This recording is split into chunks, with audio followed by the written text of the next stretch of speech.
All right, let's get right into it.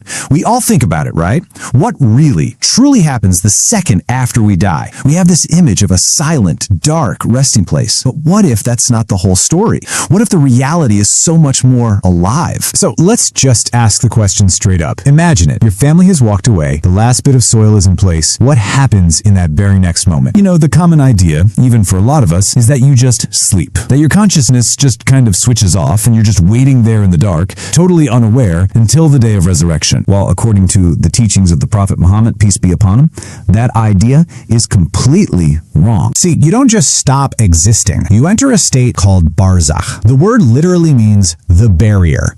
Think of it as an entire unseen world that exists between death and resurrection. And here's the absolute most important part. You are fully conscious through all of it. You're experiencing a whole new life that happens in a series of very distinct stages. And it all begins with your very first encounters, right after burial. This is what's known as the descent and the questioning. So the first thing that happens is your soul is returned to your body. Now, not in a way that you're alive like you were before, but in a way that lets you perceive this brand new reality. You can actually hear the fading footsteps of your family walking away from the grave.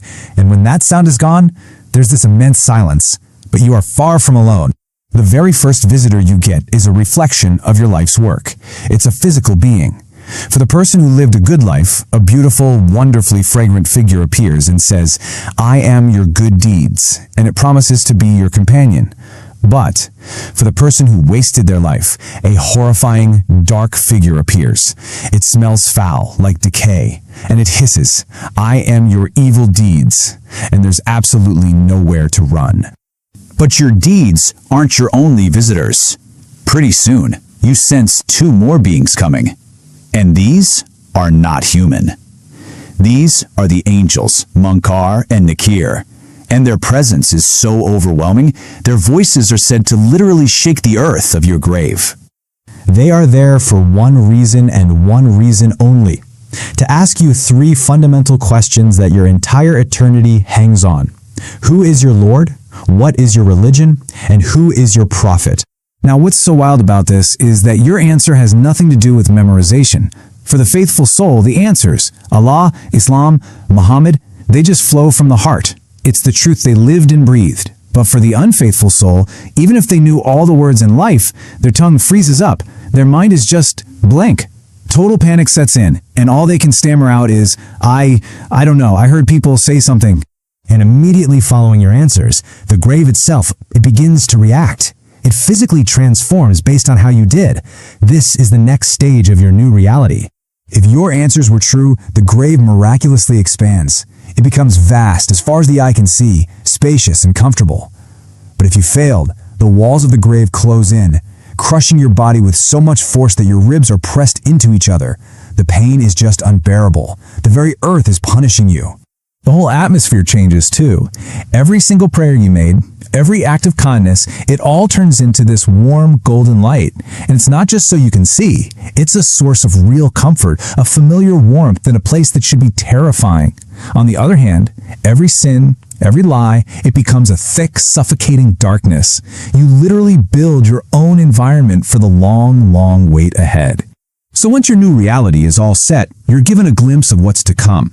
This part is all about the long wait in Barzakh and getting a sneak peek of your eternity. A window opens up in your grave. For the righteous, it's a window to paradise. You can see its gardens, you can actually smell its beautiful fragrance, and this overwhelming peace just floods your soul because you know that's where you're headed. For the wicked, a window to hellfire opens.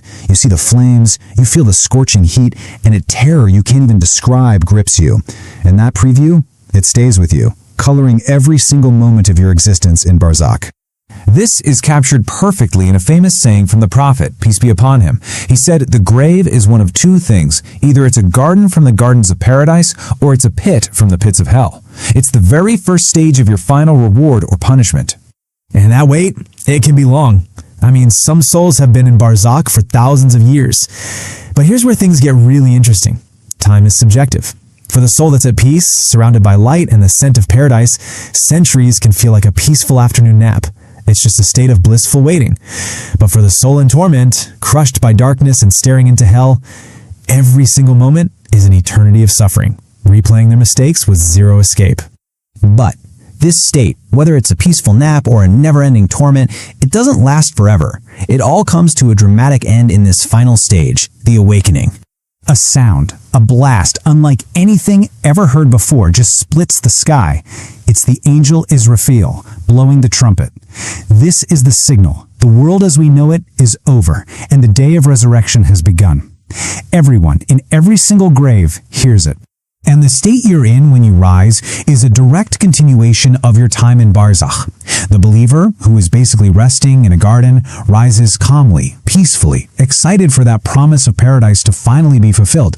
But the disbeliever, the one who is staring into hellfire, rises in absolute terror because the preview is now over and the reality is about to begin. And with that, Barzakh is over. Billions of souls that have ever lived rise up from the earth to face their final judgment. This is it. All the waiting is done. Eternity begins right now. The prophet said that the grave is the very first stage of the hereafter. If a person passes through it safely, everything that comes after it will be easier. And if they don't, everything that comes after will be harder. So really, it all comes down to this first test. So how do you even prepare for this? Well, the sources all emphasize one absolute foundation for a grave of light and peace: the 5 daily prayers. They're what build that light, they're what solidify your faith, and they're what allow those 3 crucial answers to just flow right from your heart. But you know, the beautiful truth in all of this is that you're still here, you're still breathing, you're still building. Every action, every prayer, every single choice is literally constructing the reality that's waiting for you. So the final question isn't about what will happen then, it's about what you're doing now. Which of these 2 realities are you building for yourself?